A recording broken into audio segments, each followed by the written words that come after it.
welcome. It's Eclectic Kelpie, and this is Adult Colored Glasses, the show where I rewatch media from my childhood satirically and sincerely. And today we are going to be watching a Disney Channel original classic TV show, Lloyd in Space. I completely forgot that this show existed until it represented itself to me very recently, and I was like, oh my gosh, that's crazy.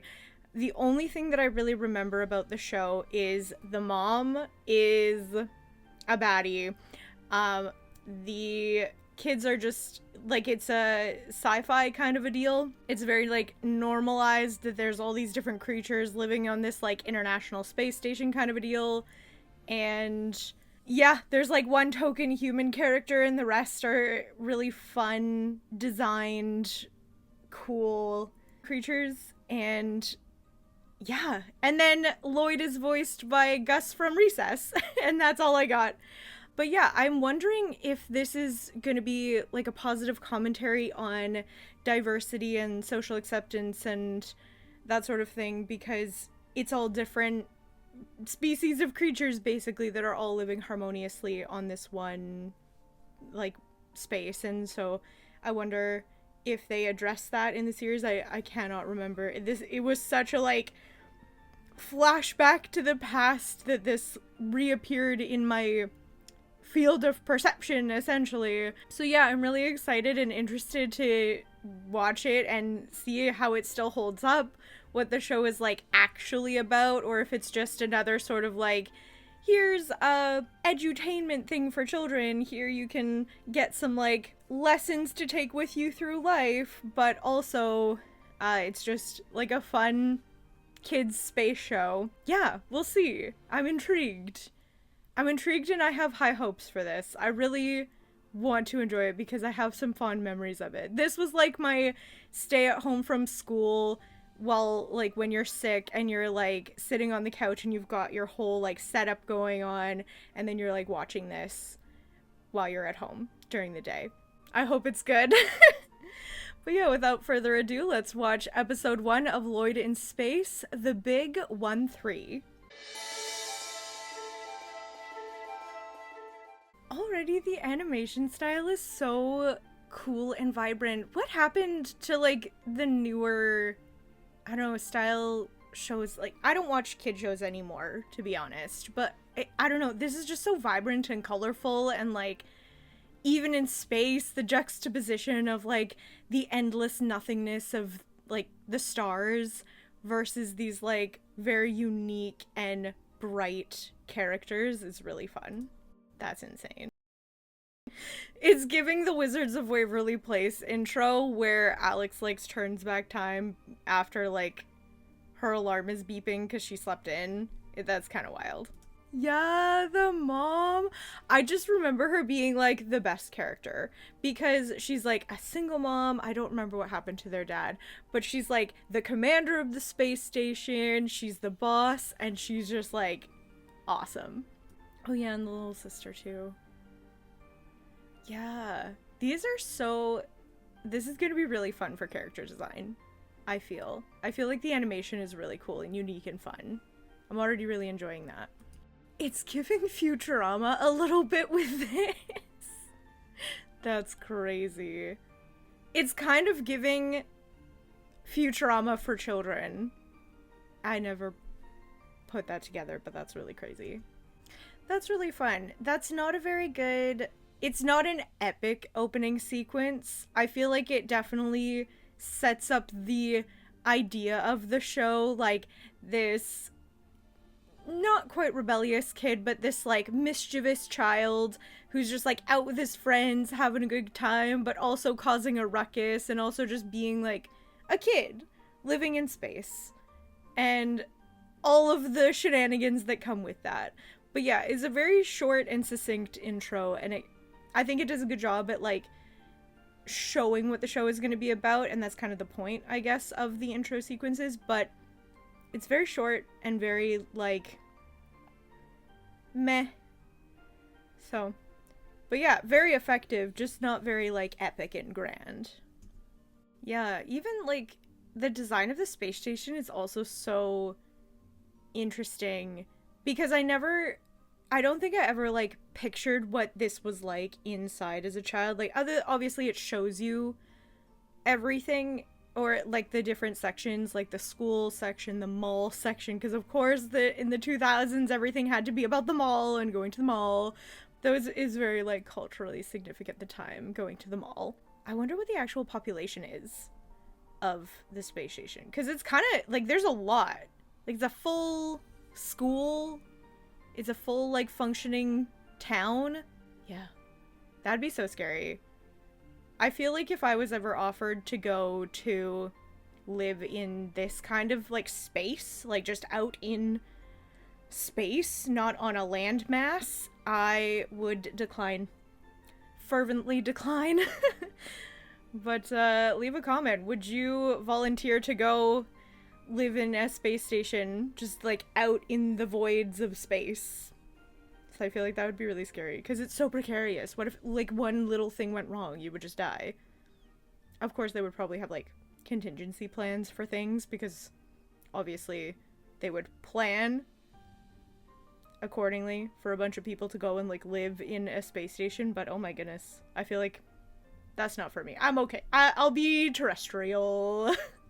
That's so funny. I feel like this was before Disney owned Star Wars, but like the inspo, the dream of like the Star Wars epic, he's being awarded for like his 13th birthday, which honestly, thinking back to your 13th birthday, that was like when you became a teenager. That was such a big deal.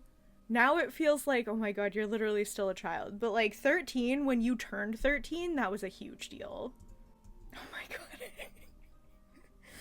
That's so funny. The parody is crazy. Even the discount Darth Vader is crazy. That's really interesting. I wonder if because they have handles, they can get away with them being like lightsabers. The design is like slightly off, so it's just like generic space sword. But I'm curious to know what the actual like trademark on lightsabers is, because I'm almost certain that Star Wars was the first to like depict such things, right? At least they popularized it, so it's always going to be associated with Star Wars, but this is just very funny. They're slightly off. You gotta get creative to be able to get things passed. But also this was Disney, and so obviously they could afford to like pay the licensing or whatever. But yeah, I don't think that Star Wars was owned by Disney at this time. It's so funny that this is the same voice actor as Gus Griswold from Recess, because it's an entirely different character. Like, obviously voice actors are going to be able to portray the different characters, that's their whole point, but like it's so interesting hearing the same voice, because this actor is not like changing his voice, but he's just doing such a good job at like doing this outlandish, excitable, more outgoing character versus like Gus in Recess, who's very reserved and quiet and panicky and anxious, full of anxiety. And yeah, it's just really interesting to like hear his voice. That's a crazy statement. 13 years old, you're a man. I guess certain cultures say that, but 13, you're a child. You're literally an infant. Insane. That's so cute. I love the little station. Like, it's giving Jarvis, but also it's obviously the reference that every like show references with the like sentient station situation.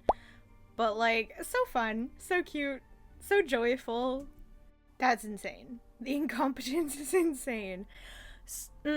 This is also incredibly fast, flashy, meant to be distractive. Like, the show is giving, put it in front of your child so you can like go and do other things, because it's very like, we're rapid firing. There's so much going on. But it's also like kind of interesting because it's establishing a lot of things at once. I guess this is the first episode, so I don't really remember like the pacing of the rest of the show, but it's setting everything. You know that the little like sister is a brat and she is like annoying and And the mom is like a badass and she's got it all together and she's the one keeping the whole like station afloat. And then Lloyd's kind of like, I don't know, he's like the generic boy who's trying to like figure out who he is and his life and that sort of thing. And then obviously the commander works with buffoons and imbeciles. How does one, this is unhinged. How does one get one's tongue stuck in one's zipper? Obviously not our species, but this is insane. She has to go and help this man. The incompetence is insane. She has to go and help this man get his tongue unstuck from this zipper when there was another man who was there who could have easily got his colleague's tongue unstuck from his zipper. They didn't have to call her. This is not her problem. And yet, that's also insane. This child is threatening to blow up her brother's head? What was this show? Do I not remember what this show... I don't think I remembered what to expect, but this is quite already something, isn't it? Okay, once we get into, like, the meat of this, because this has only been, like, a couple of minutes, once we get into, like, the proper episode, I feel like we'll get more substance, but this is crazy. Although, what are the implications of expanding the cranium of an individual with this physicality? Because clearly he's not got human physics. So is that just like the equivalent of a scratch, but a flesh wound kind of a situation? You know what I mean? Is it just a little bit uncomfortable? Or would he actually die from getting his head... Clearly he didn't die from getting his head expanded like that, which would certainly kill a human, because putting all that air in your skull and messing with your, like, the very intricate, precise environment that your brain must live in to function properly. So, I don't know. Is it as unhinged as I'm looking at it from the perspective of a human? Or is it just a mild inconvenience for this race of aliens? Because he's clearly okay, so maybe I'm making it too big of a deal. Maybe it's me. Who could say? We'll find out. They're on a bus. Is the school not in the space station? Is this... Hold on. I thought that the space station was one everything. That it was just like not just the living quarters, that it was just like the entirety of their world, basically, that they lived in, this space station. But they're on a school bus, so that would be horrible. How would GPS work in space? It would be... How far away? What? There's too much. There's too much. Where would... How would they... Well, obviously they would know, and obviously they would... But, like, that's crazy, because they're also, like, floating in space, right? There's no way to, like, tether things to the ground. There's no ground. So if it's all just kind of, like, floating in space, like, do they have to, like, chart, like, movement of things? Like, do they... Is there GPS in space? Like, there's too many variables of things not being connected. I thought that the whole thing was connected. That it was just one, but they're on a bus. That's crazy. I want, like, city blueprints and layouts of this route and world, because how do they account for movement?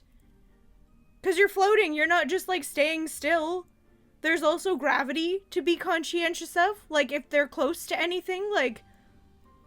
There's too many variables. But anyways, that's really funny. I also love their seatbelts. Are literally just little, like, things that stick to their person, and then they're just safe. And I guess there's no, like, stress also about, like, needing to have headwear to breathe. I don't know. It's a cartoon. I know that this is absurd. But, like, I want to know. I want to know the world lore. The development of the society. Where did this society come from? How did we get here? Is there something wrong with Earth? Probably. There's always something wrong with Earth. There's something wrong with Earth right now. But, like, how did we get here? I need the extended universe. Somebody make a fan fiction and explain all of this to me. I want the blueprints of the Lloyd In Space city, how their school works, like, what are their, like, bus routes, what is the, or, like, do people, like, go to and fro their different jobs? Like, where is everything situated? What is the, like, functional components of all of these operating systems? Yeah, I want it. I want all the information. Oh my god, he's so pretentious. Look at this face that I paused on. But no, he's like, I'm 13 now and I've grown up, and now I want cheese and fruit for dessert, and I want clothing for my presents because I'm sophisticated and mature, and I'm so old now, and I want a quiet gathering so that we can all just participate in high intellectual conversation about politics and such. And it's just so funny. Oh no. You know what? This is really funny, and it's a really good representation of, like, some 13-year-olds. Oh, that's so good. This is so good. What a treat to experience this. That's so crazy. There has to be some sort of explanation for keeping things in place. Because even that, like, school sign that's floating beside the school, like, no. It's not just gonna stay there. Unless I have, like, no understanding of space. But it's not gonna just sit there. Like, it doesn't just stay in one place, right? Like, it moves. It would have to move. There's no, like, stationing. There's no gravity. It's like things have to, like, see, for me, what I would, like, think is that it can't possibly be that far away, right? So everything must be, like, attached with, like, metal cords, you know? Like, what, like, bridges? Like, the metal cords? So that things can still be, like, attached. You can follow, like, obviously I'm thinking about this too deeply, but that's the whole point. And I feel like there has to be a way to keep connection because there's no GPS in space. Well, obviously there is, sort of. And you can literally follow the stars. Sort of. But this is absurd. I don't like it. I need more from this. I'm not so involved in the plot. I'm more involved in the functioning of the world state. Actually, that's very on brand for me. I do love a good environment. The characters have to be very compelling for me to care about the characters, but I love a good fantasy world. Yeah, look at how cool they all look. One's literally just a brain. They're all so fun. And again, like, the colors and the vibrance and, like, yeah, this is a really cool world. I really like the design. I really like the animation. It's very, like, rubbery, if that makes sense. Like, it looks like everyone is kind of, like, textured, which is really fun. It all just feels, I don't know, like a rubbery toy set, if that makes sense. But yeah, it's really, really unique. I like it. A 50 megabyte essay? That has to be, she's trying, it has to be like, she's trying to equate that into pages, but that's insane. 50 pages for a 13-year-old? I feel like 50 pages is like your master's. 50 pages for a 13-year-old is insane. These, like, maybe it felt that way, but I don't think that I ever in high school wrote something more than, like, 5 or 10 pages. 5 to 10 pages was, like, certainly nothing more than that. In university, certainly more than that. But, like, 50 megabytes? Actually, what would that equate to? I want to know. What would 50 megabytes equate to in pages? She's diabolical. They have to be, that's insane. So, like, Google says that, like, 1 megabyte would equate to about 1,000 pages. So 50 megabytes would equate to roughly 6,250 pages of text. So that's absolutely unachievable. That's unhinged and crazy of her. It has to be, they have to be doing, like, megabytes as pages individually. Like, She had to have... But that's also unhinged to ask somebody to write 50 pages as a 13-year-old. What are you gonna do? Make it like size 60 font Times New Roman? Like, what are you gonna do? How are you gonna achieve that? That's absurd. Before 8 a.m. tomorrow, you couldn't write 6,250 pages in a day. You could not. That is longer than the entirety of the Throne of Glass series that is 8 books long. Writing over 1,000 pages in addition to an entire 8-book series in one night is insane. Fire this teacher. She's over 100 years old. She's going senile. She doesn't know what she's talking about. She doesn't know how to administer appropriate homework expectations, and she's setting her children up for failure. It's time to go. And then threatening detention for the rest of his year if he cannot accomplish a goal that she has set up literally for him to fail because it's impossible to do exactly what she had. Like, that's insane. That's unhit. This is unacceptable. This is unacceptable. Oh, so is like the mall station is also a different station? So they have a whole... I need the blueprint. I need the city schematics. I need the city schematics with the roads and routes and how the to's and fro's, because the mall station is different from the school station, which is different from the housing station. But how could... I want the city schematics. I need their roads. I need their grids and their plans. I need to know how this works. He's literally sitting outside, upside down, on one of the fixtures of the station. And he's still... How does he have gravity? How is gravity pulling him toward... I need America explain. Lloyd In Space explain. This is nonsense. So is station the... Oh...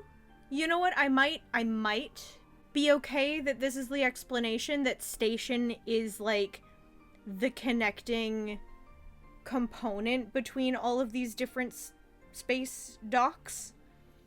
Because then obviously if there's like the station that's in the home section, the school, the mall, wherever else, it's like one like connected, then that's the like digital grid essentially, because then station would be like, oh, you can like, station would know where all the other stations are. They would be like connected. Maybe I would accept that if that is the answer, that station is the link between all of them, because then even if they're floating, then if like station is like on the buses and cars as well. But that's terrifying. That's a terrifying AI situation, because it's literally like a single artificial intelligence that's like connecting everything, and so like, y'all better keep this AI happy, otherwise you're literally gonna be floating in space and die. And then be cut off from the rest of the connecting components of your station. Like, that's precarious. That's also quite topical, isn't it? Don't piss off the AI, I guess, or just don't invest in it to begin with. The station AI took a 13-year-old child to an illegal gambling ring where he's now playing poker with delinquent robots. And that was a good idea. Oh my god.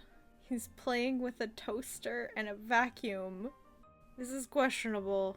And we're like, the like station's collectively saying, or the people of the station is collectively saying that the station AI is safe and happy and is a positive feature to look after their children, and taking them to illegal gambling rings. This is very questionable. I mean, they're not wrong. Lloyd got mad because one of them bluffed during poker and was like, oh, you lied, you're a dirty toaster, shame on you. And the toaster's like, yeah, adults lie. Which is like, but that's not a positive lesson for a child on who's trying to like learn about what it is to be a man. Like, this is such an interesting episode watching this in 2026, because the concept of like what it means to one be a man, and one or and another being an adult in general, and like what does that actually mean, and what they're depicting is like obviously they're not depicting this as positive behavior. They're not framing this as being a positive thing, except for Station being like, oh yes, you're gonna learn so much about being a man and growing up based on playing poker with these other appliances.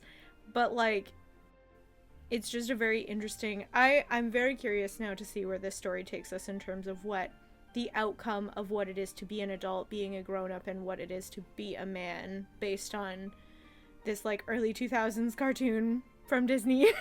We'll see. Oh, Grandpa Leo on the retirement planet. I wonder if it is actually a planet. I mean, he's calling it a planet, so it has to be a planet, but why isn't there just a retirement additional station? I'm very confused as to like how it works. How their like world works, because they're all like just floating in space, but I guess there is like still active planets, obviously. But it's interesting, like, I guess you move countries. People do that. And I guess these people move planets. That's just the universe that they live in. I was gonna say like globe. They're like world state. But it's just the universe they live in. They move planets and stations versus countries and cities.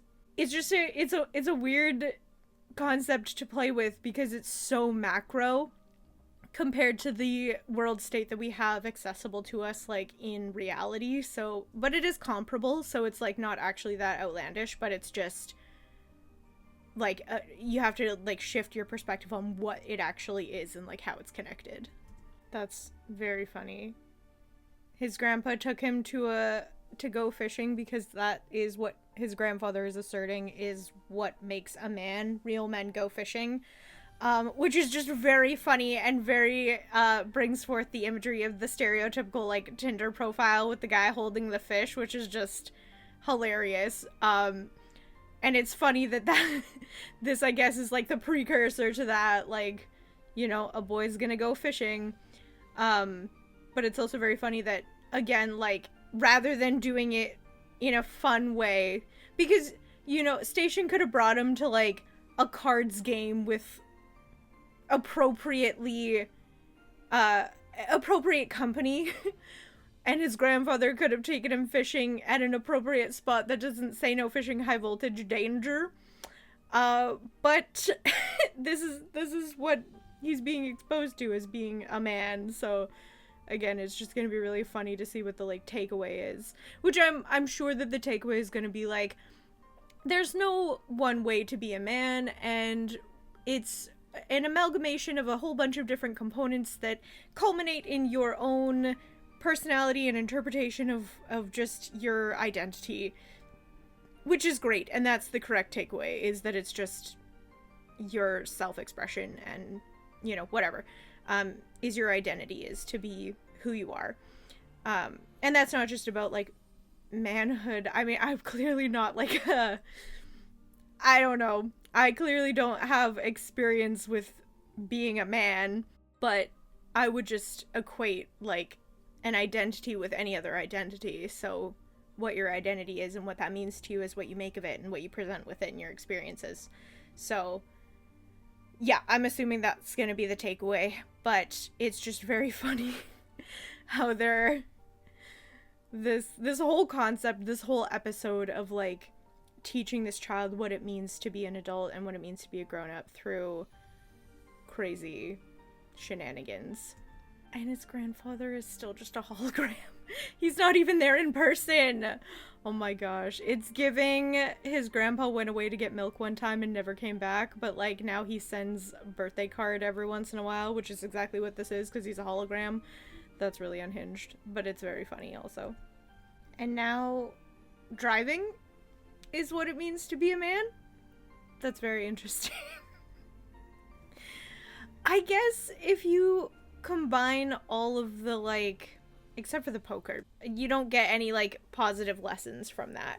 But I guess the fishing and the driving both produce, like, traits and qualities. Like, oh, what it means to be a man is to go fishing. You have to extrapolate what actually is the components of fishing that make you an adult. Like, the patience and the, like, ability to have compassion for the creature that you are, like, taking, if you're throwing it back or if you're taking it for food. Like, the mentality around being, like, a sustainable provider, or, you know, like, that kind of a thing. And then, like, driving, like, being alert and conscientious and respectful of the other people around you. Obviously not in space, because there is no other people around them, but, like, you know, having this responsibility and that sort of thing. So I guess if you want to look at it from taking lessons from the lesson, you're not just learning about fishing, you're learning about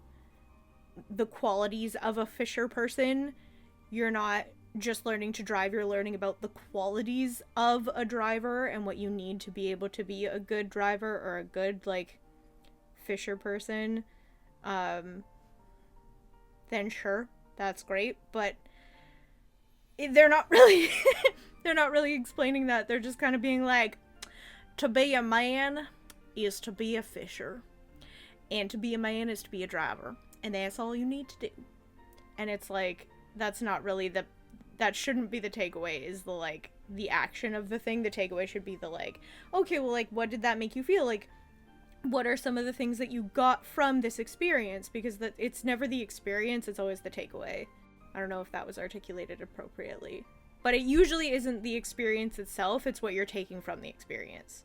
Which is what the experience becomes. Anyways, I don't know if that made sense, but it's it's very interesting. All these, like, sideways that he has to extrapolate the lesson.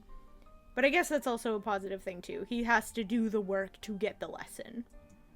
Frankly, it's not Lloyd's fault, because that police officer literally gave him the wheel and was like, you know what, here, you learn how to drive, this will teach you to be a man. So, like, Lloyd cannot get in trouble for doing the thing. Of course he's gonna say yes, of course. Of course he's gonna be like, oh yeah, if you're offering for me to drive as a 13-year-old, so would I have. Every single person would be like, yes, of course, I would love to drive. So, he better not get in trouble for this malarkey, where a police officer literally gave him the wheel. Insane. That's not being a very good, responsible adult, giving a child the reins of your car. You're crazy.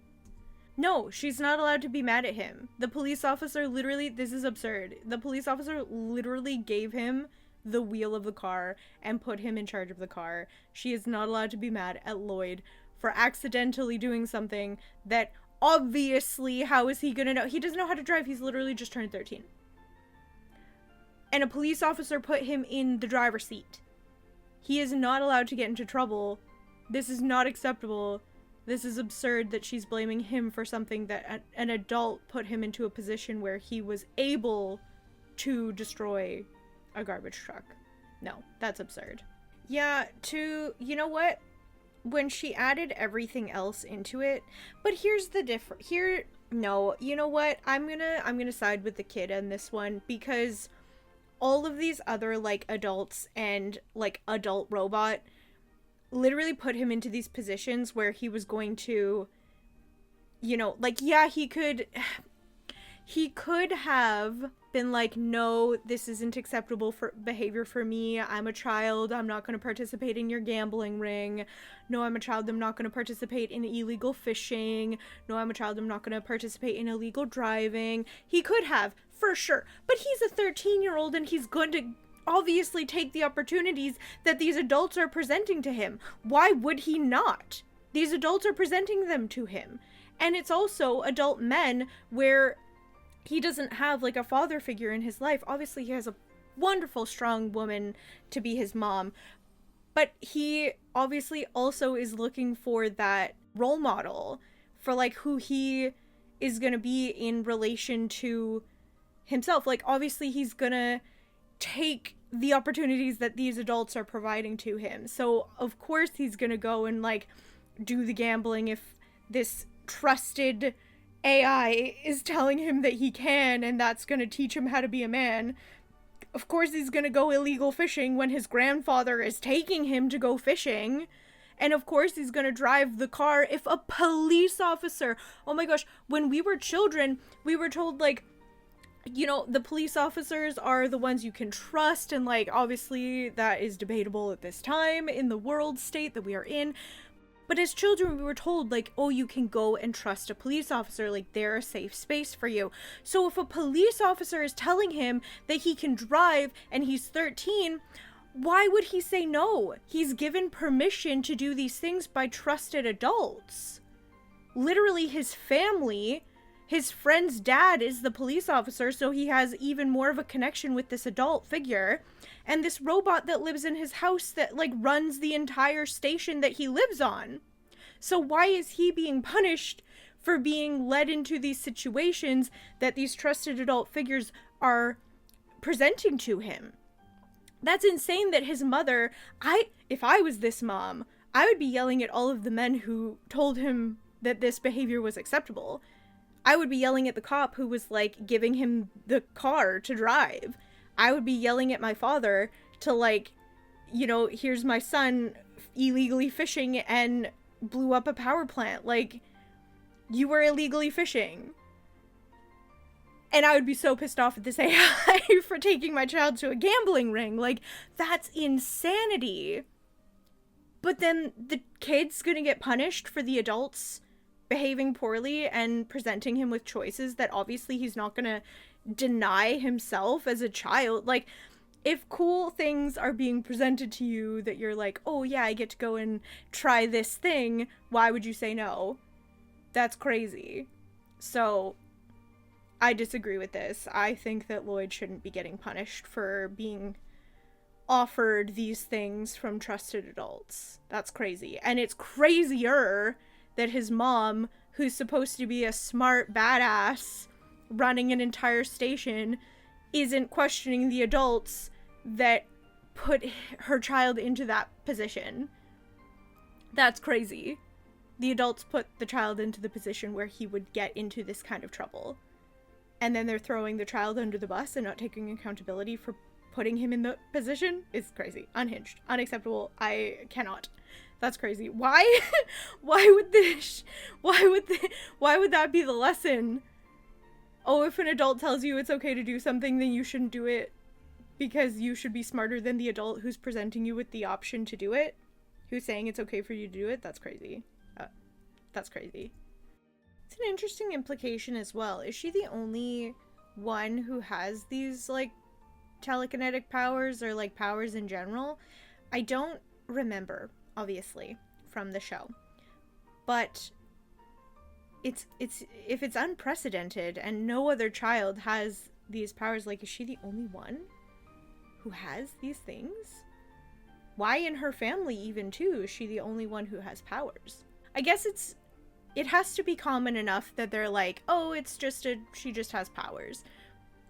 But it must be uncommon enough as well that they don't have a protocol of how to manage this particular kind of outburst from a 2-year-old. Or I don't know how old she is, but a child. Oh, this is very on the nose, but it's a good it's a positive note to leave things on. It's doing the right thing, even if it's gonna get you in trouble or lead to uncomfortable repercussions. But as long as you're doing the right thing, you're gonna be good. And that's what being a man is, apparently. I like that. I like that they're leaving it on doing the right thing is always gonna be the right thing. Although this would be an entirely separate conversation, but the right thing is so subjective that you can't really, you know, who gets to determine what the right thing is? Because everybody's own opinions and perspectives and experiences fuel what their beliefs are around what the right thing is. So doing the right thing for one person is not doing the right thing for another person. So it's a good conversation starter, but it's certainly more complicated than that. But at least it's a positive note. Doing the right thing. What is the right thing? Case by case. But that's nice. That's a good way to end it.